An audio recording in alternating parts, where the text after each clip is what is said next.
Hello everyone, warm welcome to this session. I'm Piyush. I'm going to be a main host today.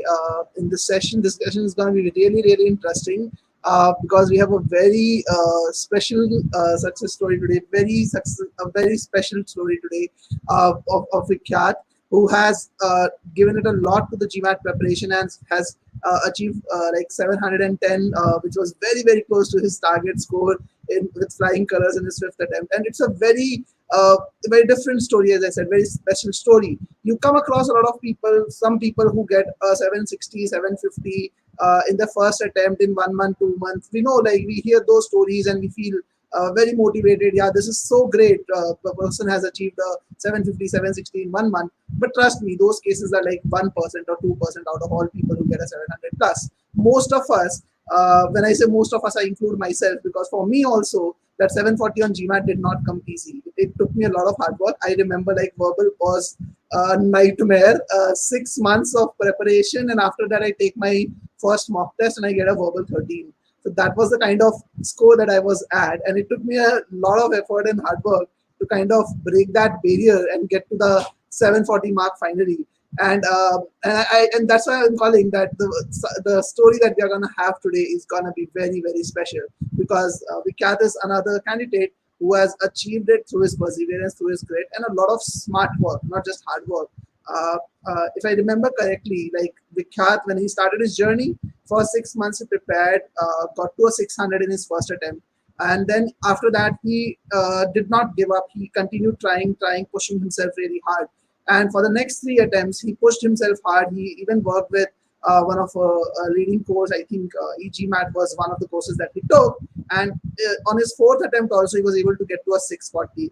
That's the maximum score that he achieved in 4 attempts. But he said that, okay, there is something which is going wrong with the way I'm approaching GMAT. This is not it is supposed to be, how it is supposed to be.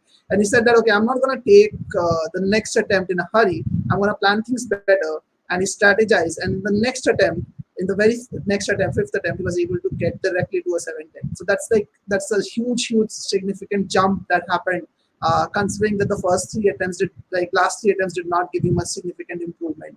So we're gonna invite Vikhyath really soon in the discussion. But in case any of we are also organizing a lot of webinars around round one applications. They are coming really close. So how to do pre-prep for round one? What else can you do along with the GMAT prep? We are arranging a session on the next Thursday live with Shreyas, who is our senior expert, basically. So if you want to attend the session, I'm just going to give you a link. It's going to be live on our YouTube channel, so you can subscribe to the channel, like the channel, and get a notification automatically, or you can just use this link which I've just shared with you, and just subscribe to this particular stream and you'll get the notification on Thursday. Okay, so without any further ado, let me invite Vikhyath. So Vikhyath, how was the feeling? Like, this is generally my first question. So how was the feeling when you saw that completed that fifth attempt on the test, and you saw the first number starting with 7? Like, what was that feeling like? To be honest, I never expected. Like, in the sense, yes, I was prepared for it, but during the course of the exam, I thought I had actually screwed up the exam. So somewhere in the verbal section, I got an RC where the passage was somewhat easier to read, though the questions were trickier. But looking at that, I actually felt, okay, I screwed up this time. And even during the IR section, I was thinking, okay, now what should I do next? Probably this attempt is also screwed up. So I was in that state, and all of a sudden, when I saw that 710 on the screen, I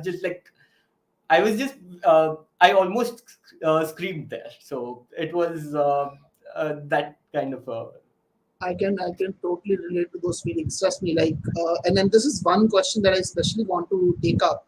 I'll probably take it up as we go forward in the session, where I'll take your thoughts into it. But honestly, when you take 4 attempts on the GMAT, you've already taken 4 attempts on the GMAT. Anxiety probably becomes the biggest enemy that you have to tackle, more important than those questions that you are tackling on the test. And then that feeling of that 700, I would have probably cried, to be honest. Like, I would have cried. So really my heartiest congratulations for achieving that. But let's go about it in a organized fashion. So let's start with your intro. So tell us a little about yourself. what are your goals from the GMAT, where are you planning to apply, what do you do today? Just an overview, and then we can get started with the preparation part. Uh, yes. So, hello everyone. I'm Vikhyath. I basically come from a town called Mangalore in Karnataka, which is in the coastal side. Uh, Regarding my qualification, I'm a mechanical engineer. Post my engineering, I worked in the manufacturing sector for a popular automobile company. So 1 year I worked there. I was mainly into the vehicle assembly process. I was working on that. Post which I made a career shift and I moved into the analytics field. So currently I'm working as a data scientist in the healthcare industry for a Fortune 500 company. So I mainly work on developing predictive models to predict certain diseases, and I also work on certain R&D projects. Uh, so that's basically my uh, work experience. And coming to the GMAT, so it actually flashed to me that I want to do an MBA about 3 years back, where I did some research and considering my experience at that moment, I decided okay, GMAT would be the colleges that are accepting GMAT. Those were the colleges that would be a better fit for me compared to the 2 year courses that are offered by the Indian colleges. So that's when I actually decided to give the GMAT, and to be honest, I had underestimated the exam, and it took the 3 years of my time, like preparing, giving attempts, failing, and then uh, that's how it is. Yes. It's a long time, honestly. Like, it's a journey of perseverance. I also kind of took about what 2.5 years to kind of write my GMAT, but it was like a lot of on and off. It was not like continuous stretch. Like I hardly used to prepare for a month. Then like first time around I prepared significantly, but then it was like a month in a year, and then took a break. But 3 years if you are preparing, then it's a long time. I remember probably you spoke to Rajiv from our team also before the call. And Rajiv used to be a GMATWhiz student, like before he started working with us.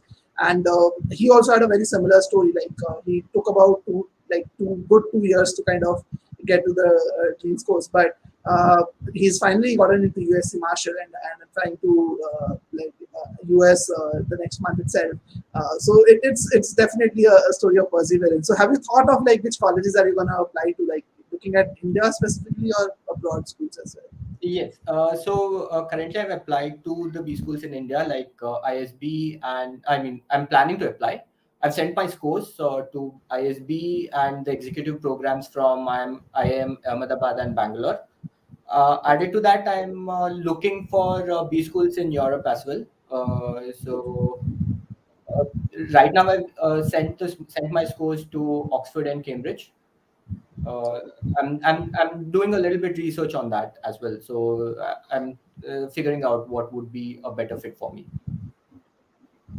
Sure. So we can connect after the interview, obviously, if you need any tips on the school selection, especially when it comes to Definitely. schools abroad. So definitely connect on that. So let's get started with your first journey in GMAT. So let's talk about. So again, if I get it right, like you took 4 attempts before coming to GMAT is for your preparation. So and this 4 attempts, like how like what was the time span that this 4 attempts happened in, and like what all did you do in this 4 attempts basically? Like what all material did you use in this 4 attempts, and how was the journey in this 4 attempts first of all? It was about 3 years back when I decided. So initially, to be honest, I didn't know a person. I didn't know in person anyone who had actually given the GMAT at that time. So I didn't know what it was. I didn't know how complicated it could get. So all my planning was based on just googling about GMAT. So it began like that. Found certain resources online.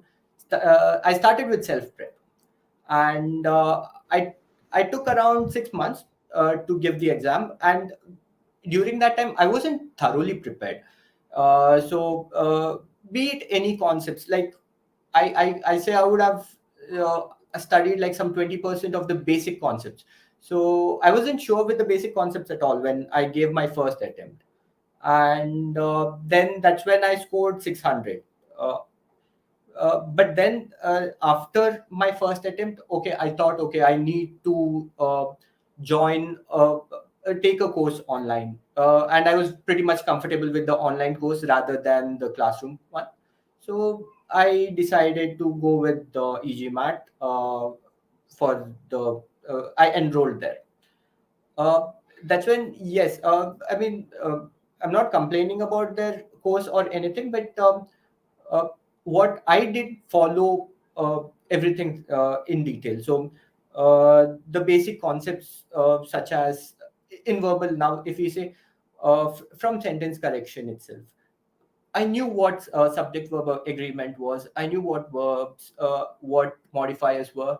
I knew the concepts, but I wasn't applying it on the questions. And to be honest, I didn't know it in such a thorough manner that say if there were modifiers, I used to identify only the non-essential modifiers. So the remaining modifiers I never used to find out. Or even when there were past perfect tense, I never drew a timeline. Like, okay, it sounds like this. I used to uh, go with So the. that's how we learn grammar mostly in school. So that's like I'm not trying to blame the education system, but in a way it's responsible for our thought process of treating like grammar just like concepts, that these are like formulas that have to be applied in a rote fashion without thinking about the logic or the application aspect of it, basically. Exactly, exactly. And even when it came to CR or RC as well, so I knew, okay, there is a premise, what a conclusion is, but while solving, I never used to apply that. So in that way, I went with the attempts. And another thing was, I didn't know, okay, how much preparation was required to score a 700. So I used to solve a few problems. Say I used to make mistakes in hard questions, then I used to neglect it, thinking that, okay, this much would be sufficient to score. So in that manner, I went ahead, and I was just solving questions, not applying the process properly, not knowing the basics thoroughly. And that's what went on with my next three attempts. uh, and that was the difference also, what happened after I joined GMATWhiz, and before So joining you them. said that basically the main difference what happened after joining GMATWhiz versus before joining GMATWhiz was that you were able to now apply the concepts better. So this realization came in after you started with the GMATWhiz course, right? Or did it come even before you started with the GMATWhiz course? Like when did this realization come? To be honest, it was after GMATWhiz course itself. Before that, I was okay. I knew. I used to I used to read a lot of blogs as well. They used to say, okay, apply the concepts, but it never stuck to my head. I was just okay, fine. I just used to read it and just go. I had ignored it basically. Uh, In many cases, I think people think that application of concepts is something which I'm already doing because I'm actually solving questions using a certain method. So they think that okay, they are actually applying the concept, but they don't probably understand what does the application of concept really mean, basically. So I think like that's also another factor. Maybe like I'm not sure if you felt that or not, but that's also I think another factor which is there. Exactly, exactly. So actually, when I started off with GMATWhiz, what I had done was I had actually, after my fourth attempt, I took a break of 2 months, 2 to 3 months, and Okay. then I started everything from scratch. It's like as if I didn't know anything. And that's when I was like, okay, I started just following the process what is taught by GMATWhiz. Uh, though I was a little bit uncomfortable in the beginning, but it did pay off. Okay, great to know that. Great to know that. So we have a question from Vikas. It's a very relevant question to our discussion. So he's saying that how GMAT has helped you to basically apply the concept. How do you want to help? So again, related to what you were saying. So how did you go about now applying the concepts? You were knowing the concepts, you probably tried applying them, but what changed basically in terms of application? Basically? Yes. First of all, I would like to say the way the course is structured. Now, if I have to say how others courses are, so it's basically they go concept by concept, and the modules will be like, say, if it's sentence correction, it's like first they'll teach subject verb, then verbs and pronouns. It goes in that order, the different subtopics are not interlinked. But the difference in GMAT was that I found was uh, it, it's mainly designed as per for the student to develop that application skill. So we start with that very basic sentence, the building blocks of sentence, and slowly in the same module we start applying the subject verb and verbs, modifiers, how to identify modifiers. That was something I could hadn't found anywhere. I mean, how to make sure that it is a modifier. uh, these basic concepts, the way it was structured, that automatically made me follow the process. And Okay. and and another important tool that the platform has from GMATWhiz is the predictor of the Hmm. score. Like, Hmm. and So good. actually it's pretty much accurate as well. I mean, for me, the range that it showed was pretty much in the. Similar to what you want. Yes, yes, yes. So that actually shows, okay, if I'm doing a mistake, the score comes down, and that's when, okay, I'm not in that level. I need to focus on that. Earlier, that wasn't there, and that actually played a major role as well, because earlier, okay, I used to ignore it. Fine, it's a tough question, so they may score a 700. Okay, that may not be, and if I miss that also, it's fine. But here, I actually started giving importance. Okay, when my score used to go down there, okay, I'm making a mistake here. I used to focus on that. I didn't go ahead until I So mastered that realize that particular. this basically area is actually bringing my score down. So this is actually going to be significant. So earlier you were not able to relate that what is significant and what is not significant. Now that realization came more important, like more to you, and then you started focusing more on those specific areas. Exactly, exactly. Good. Uh, And I like that point that you mentioned that, and in fact, when you're creating the course, again, I don't want to take credit for this. A lot of it was like Sunita ma'am's hard work as well. But when sentence correction course was designed, it was primarily me and Sunita ma'am were working together on the course structure. So what we felt was that generally what happens is that people kind of give you individual topics to learn, and then there are questions related to those topics. So you kind of know that, okay, I am gonna get tested on this topic, so you're looking for those errors and you kind of get the questions right. So in a way what happens is you're not able to even if you're not able to apply the concepts, like the method, let's say, you still get a question right and you feel that you are going in the right direction. But what we wanted to do was, we wanted to make sure that if we are teaching the meaning based approach, every topic is basically following the same line of thought, meaning line of thought in the concept explanation also. We want you to kind of learn it from that meaning perspective. So you kind of apply that. Second thing, what we tried to do was, like, we tried to build the progressive learning architecture, where as you move forward, you are tested on the previous concepts as well. So if you're just looking for those kind of errors, you might get a few questions right here and there, but then you will get stuck in the other ones as well. So that's something which we are probably talking about, that the constant application focus was there in everything which was linked up. So really, exactly, really exactly. And because of that itself, I was actually able to master the process, as well as the basic concepts also. So uh, that was a major differentiator, and a very very important uh, structure that what GMATWhiz has planned as well. So it was really really helpful. very, very good to know that. So we have two questions from Vipul and Ankita. I'm gonna take those after 5 or 7 minutes from now. So please be with us. I have an important question for Vikhyath. So basically, when you started with your fifth attempt, like preparing for your fifth attempt, let's say, so you took those 2 months of break. That was a really good thing, in my opinion. And any one of you who are retakers, I ask this question to you, that how many of you are retakers? Who are retakers, I would recommend you to do this. Take breaks. Try to strategize first. Understand where you're going wrong. And Vikhyath, probably you did not cover this, but I had a word with Sunita ma'am as well, and she was telling me that you were very clear about identifying your weak areas. In fact, you probably had a ESR as well with you, Yes. where you identified that sentence correction and critical reasoning are the areas in which you need to focus more. And when you were preparing, you actually gave a lot of impetus to these two areas to start off with. Uh, Again, I know like you could have talked about it, but this was just one thing which came to the top of my mind.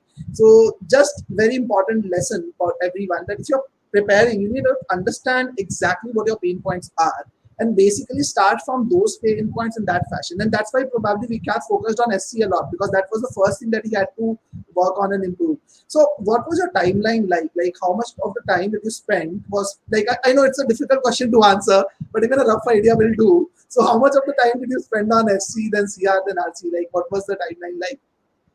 Yes, yes. So initially, I started with SE, wherein I dedicated a lot of time in SE itself. I would say for the first two and a half months went on just SE, Okay, that's and interesting. and actually, I hadn't completely mastered it at that time as well. Uh, then, though I slowly started studying CR, I used to dedicate at least an hour a day to solve SE till the end. Okay, So I made sure that there is a continuous flow of a study. Studying SE so that I don't miss out the ability that I've developed. So every day I used to solve as much. So if I have to put the time split would have been around 40% SE, okay, 30% CR, and another 30%. No, I would say 40% SC. Yeah, 40, 30, 30. 40, 30. It was the major time was went in SC, but to be honest, SC was my weakest area when I started my prep. But uh, when I ended my preparation, SC was my strongest area. So Same pinch, man. Same pinch. Same story with me. Yeah, nice, nice to know that. Nice to know that. So how do you manage your work and study? Like this was a question by Ankita, so I'm just picking that up. So how did you manage your work and study both together? So what was how did you schedule your study plan and everything? Yeah, that's right. it was a little bit difficult. It was challenging because the work was very work was like sometimes it used to take longer than the normal working hours. So it was a bit of a challenge. So my work time was mainly as per the Indian time. So it used to be like I used to log in at 11 in the morning, and generally it used to go till 8:30, but sometimes it used to exceed as well. So what I used to do was I used to wake up early in the morning and start studying. So I used to like make sure that I give in at least 2 hours before I start working. And if luck permits, on that particular day, if I finish off my work a bit early, then immediately I used to uh, switch back, and I used to study clock in another hour. And one more advantage, what happened was, since I was working from home, uh, what I used to do was I used to keep both my personal laptop and my office laptop nearby on the same desk while working as well. So whenever I used to get about 10-15 minutes of free time, or if by any chance if I finish my work a little bit earlier, I used to quickly open my personal laptop and immediately solve a couple of problems, just revise certain concepts. So actually, yeah, pandemic turned out to be a blessing for me, though. Yes, that's how I managed. So that's nice to know. So pandemic has been yeah, a good thing and a bad thing both. For some people, like the work hours have been a little the lines have blurred a little more. So obviously That's something which can be worked out. So Ankita, I think you can also try taking some advice. One more thing which I think can be done, again, depends on your working hours. So Vikhyath, as you mentioned, he started working at 11. And in case you can manage studying early in the morning, that's a good time to study, because that time you're not worried about your work. You have your time free at that moment, and obviously you're also fresh in the day. So that's something you can do. But if you're a late riser like I was at a point of time, so that becomes a difficult thing to manage. So, but yeah, so it depends on your work schedule as well. But you can definitely sneak things here and there. And there have been cases where we have heard people not being able to devote half an hour or 1 hour on the weekdays as well, and still doing well on GMAT. So it's more about I think like the perseverance and the why that you have for doing an MBA, how strong that is. So you can always think out that. So the next question I'm going to take up is by Vipul. So again, this is the question which I wanted to ask. As I said, I ask you later in the session. So I'll talk about CRRC and those things also. But a very important question, like how did you keep the motivation high? And this is something which is very, very critical. I remember there was this, I'm not naming that particular person, but there was this one student who came to us after 5 attempts on GMAT. And he had by that time tried everything out, like probably E-GMAT, Makush, Target Test Prep, and a few other private tutors also.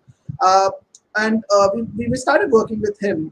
His main issue was like anxiety. Like even though he was doing things right, even though he could get a high score on the marks, on the day of the test, he will mess up things just because he got anxious. So what I'm trying to do here is I'm trying to break up the question of Vipul in two parts. So first part is like how do you motivate yourself to study and like try to get the 700 plus. And then the second part of it is how, like, what do you do on the day of the test to not get anxious? So let's take up the second one later. Let's focus on Vipul's question first, and then we'll go to the second one also. uh, by watching interviews like this. uh, Nice. yes, uh, but then well, it was like, to be honest, after my third attempt, when I failed in my third attempt, and again when I failed in my fourth attempt, I was a lot demotivated. uh, I actually had exhausted all the resources. I had exhausted the official sources. I had exhausted the official mocks, all the six official mocks. Uh, then the non-official questions from the test prep company. So I had exhausted everything, and still I could not. And to be honest, during that time when I used to give the official mocks, I used to score 700 plus. I used to score 710 and all in the official mocks. But I was and in the actual exam I used to score just 650. So that had actually demotivated me. I even felt, okay, do I have the ability to score 700 plus? But then something inside me told that, okay, I can do, like, let me give another try. Let me just, there could be something that is missing, some mistake that I'm doing which is stopping me from scoring. Let me give another shot and see how it goes. And I did have then I was like, okay, I'll do everything from the beginning, and let me start everything from the scratch and go ahead and do. And luckily, I mean, it was hard, it was difficult to keep myself motivated, but then I did have good support from family and friends. They did motivate me to, give another shot.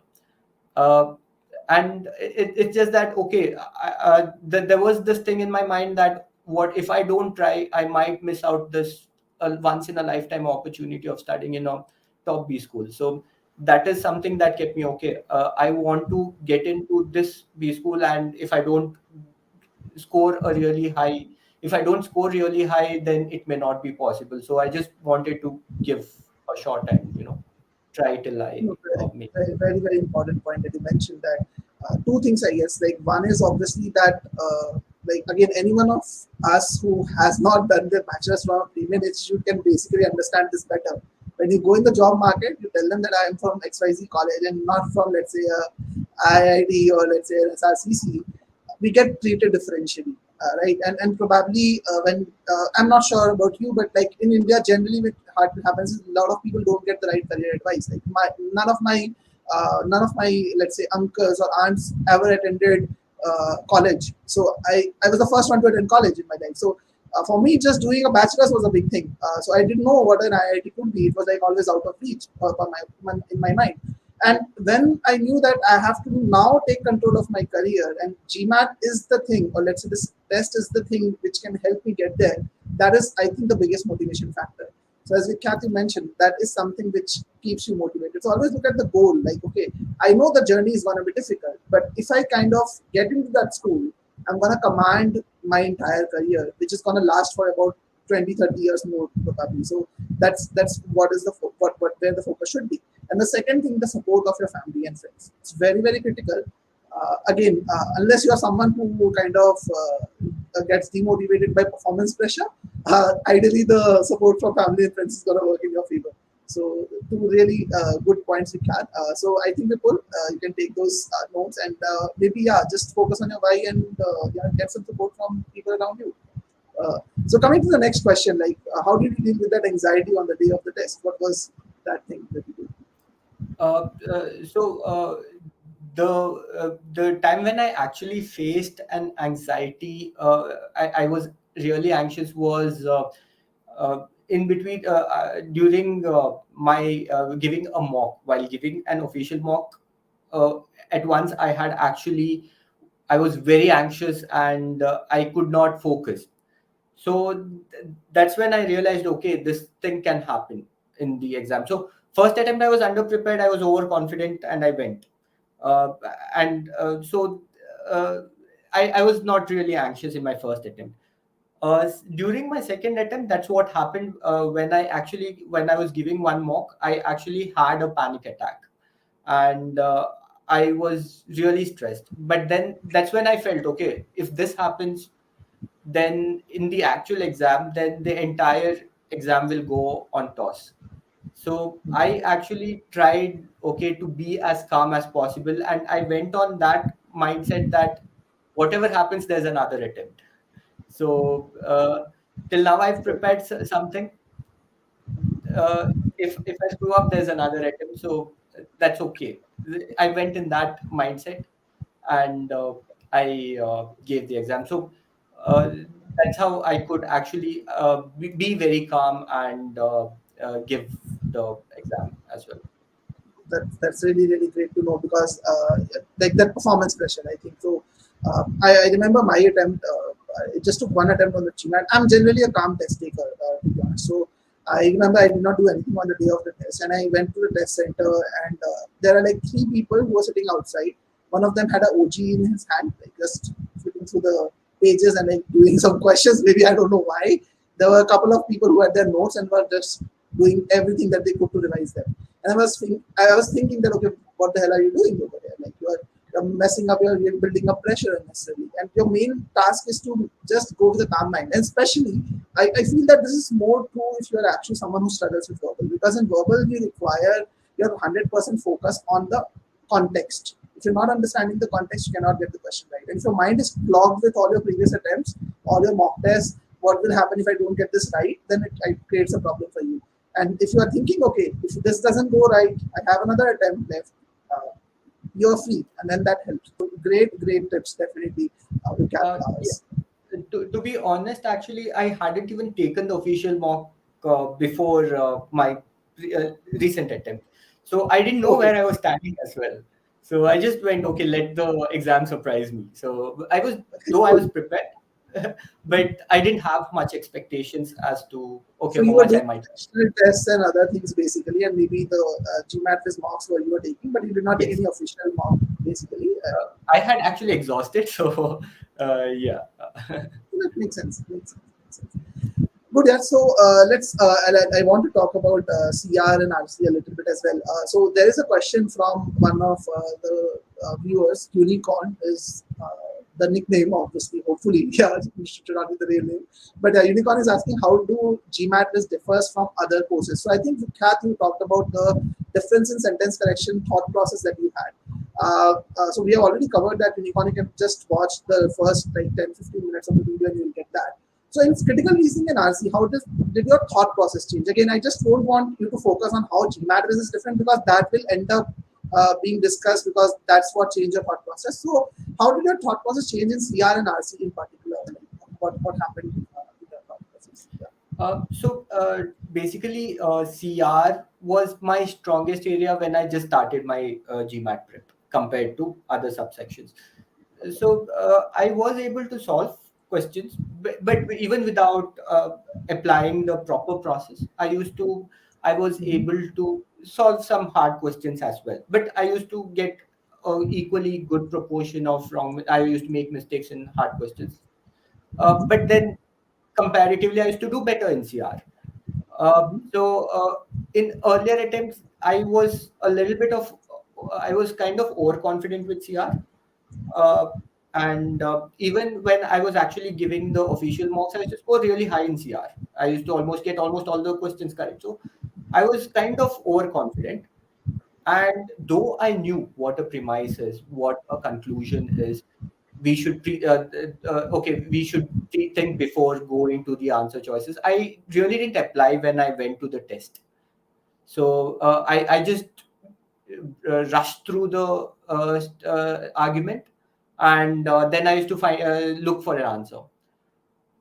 But what actually changed me in my recent attempt was that I just focused on first splitting the figuring out what a premise and a conclusion is in a given argument, then pre-think.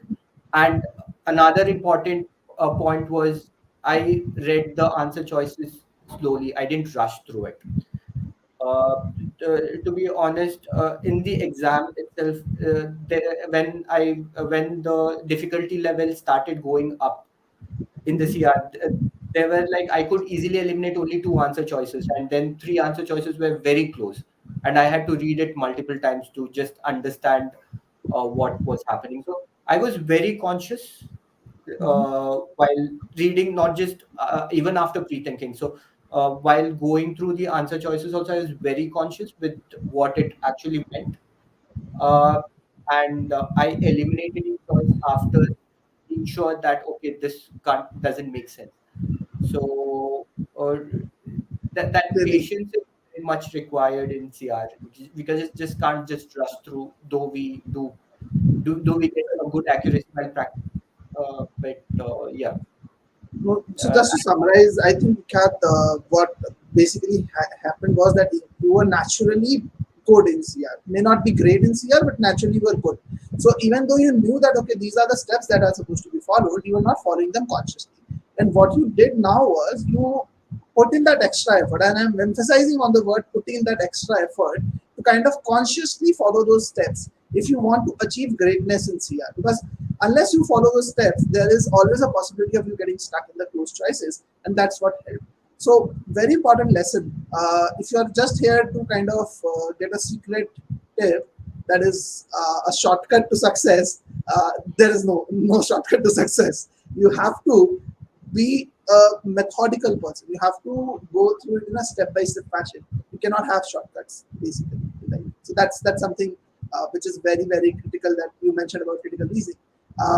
What about RC? Like, what changed about RC? There any change in the thought process? Because I heard from Sunita that RC was something which was a bit of a pain point for quite some time for you. So, what about RC?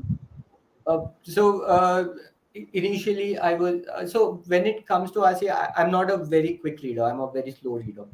So in my previous attempts, I used to be afraid whether I could, solve an RC on time, and because of RC, my entire uh, I would waste a lot of time. So thinking that, I used to rush through the passage in my previous earlier attempts. So I used to read as quickly as possible. Okay, on GMAT Club, some person has said that on average you need to read an RC passage in 2 minutes and then go to the question. So I was in that mentality, and I used to literally rush, because of which I used to miss a lot of key points, and I used to make a lot of mistakes in RC. Uh, and after coming to GMATWhiz, that's what I changed my process. So I was very patient, though I was not confident with that till the very end. That I was still a bit afraid. Okay, what am I wasting a Am lot I of going time? slow? I'm going slow. That's not. Exactly, exactly. But then I patiently read the passage thoroughly, linked each and every sentence within the paragraph, and thought like, why is this the reasoning as to why this fact is mentioned here. That also is very important in understanding the entire RC passage. So I was very focused and very thorough in understanding the entire paragraph. I mean the entire passage, and then I used to go to the answer choices. Uh, and I used to spend sufficient time, like in a small, short RCs, I used to spend like around 3.5 to 4 minutes, and large RCs, it used to go over 5 minutes, 5 to 6 minutes. That's all. So That's good. yes, so that's how I could improve the accuracy in RC as well. So that's really good to know, like because I also had a similar issue with RC. Like, just to give you an idea, in my entire life, I just completed one book, which I've completely read end to end. So I'm that bad a reader, and I didn't like understand that. So reading was never natural. And you read something on GMAT Club. I got to hear something from some of my tutors that you have to read fast. So I used to every day in the morning. I used to wake up, have my like breakfast along with a newspaper. And my goal was that how quickly can I read an article? So I used to literally time myself that okay, today I completed this entire page which I used to read in like 20 minutes. Next time, can I read it in 15 minutes? I never used to focus on, okay, am I understanding what I'm reading? Like, I'm just reading and reading, but where is the context going? And it took me a long time to kind of get to the understanding that it is mostly about the context. Like, even if you're reading fast, you don't get the question right. There's no benefit that you're getting out of it. And the best part about an RC is the answer is there. Again, not necessarily printed in the passage, but you can infer it from the passage. So you don't have to kind of apply a rule or a formula to get the answer. It's right there.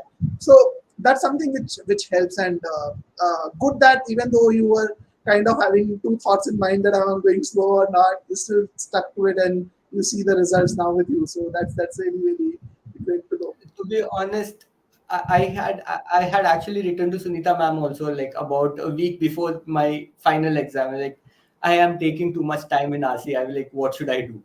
So What did she say? Don't she worry. was like, just follow this. Uh, Everything will fall in place. So No, I can understand. So generally, this is counter, like the counterintuitive thought process that like is there that okay, if I give more time, can I get better results? So that's what many people think is a little counterintuitive, but yeah, it does work. These methods do work. So that's really good to know. So I think we generally plan the session to be like 30 minutes. We have had a great discussion, so it has went on about 40 minutes. So I'll just quickly see if there are any other questions which were there. But in the meantime, if you have any tips you want to summarize your journey and like any set of 2 3 tips that you want to share with people, like please go ahead with that. yes. One thing is the I wanted to say is the importance of error log. Especially when it came to sentence correction, it did help me a lot. And uh, the pattern, like the format of the error log was actually told by GMATWhiz team itself, how I should follow. And I had created a very detailed error log. So even after I completed all my modules in sentence correction, I couldn't see a great improvement on my score. So still I was making mistakes. Once I started maintaining an error log, and this is what Sunita ma'am also had told me. So be even if even the answer questions that I used to get correct, I used to enter it. And I had and it just didn't have, like, a question and what mistake I've made. So I had for each question there was like what I had got it right, what didn't get right, and what I missed out. And I had entered it in such a descriptive way that, it's like I used to enter the data as if I'm writing it for someone else. Once I started maintaining an error log after say around 40-50 questions, I could easily see my accuracy in sentence correction like shoot up to a very good extent. So if I want to say like for the viewers that uh, go ahead. Maintaining a proper error log is very, very Exactly. important. The ones who are, if they are stuck, then maintaining a very detailed error log will definitely help. Uh, and that's what. And apart from that, if I have to talk about GMATWhiz, uh, I really appreciate the kind of support I got from GMATWhiz, and I don't know which test prep company would do it, but GMATWhiz was not like uh, uh, just another prep company who was just giving their service. So uh, the team actually did care about how care about the student, what the student is going through, and uh, they really care about a student reaching their dream score. So if I'm not exaggerating here, but actually I remember a few days before my test as well, uh, I had actually reached out to Sunita ma'am, like saying that I'm a little bit stressed and everything, and she, instead of just like telling what to prepare and what not to, she even said like, let me know if you just want to talk to me. So the service that GMATWiz is providing is way beyond just a test prep. It's more than it's what our friends and family does. So this is something That's I music to couldn't our get. ears.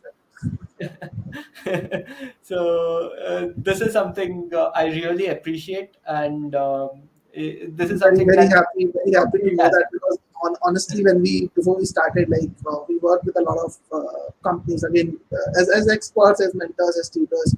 So we worked with Time, Career Launcher, E-GMAT, a few other organizations also.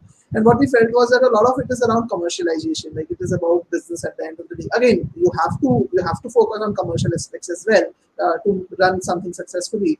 But we felt that that human touch, that care about the student performing well, was something which was missing. And especially we used to feel it because we were not brilliant students to start with. Like, we struggled in our journey, so we knew that the importance of that support.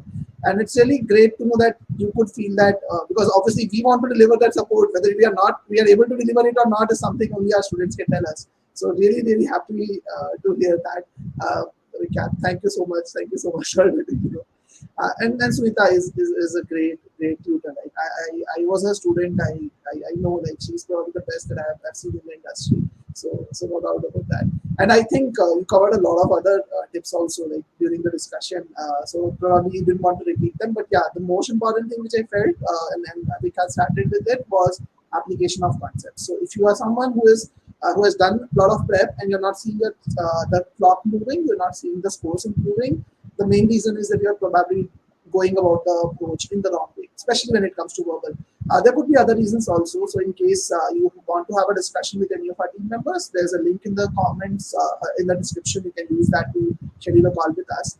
And thank you so much, Vikhyath, for taking out time today. And you have been very patient, and you shared a lot of good tips with the entire team.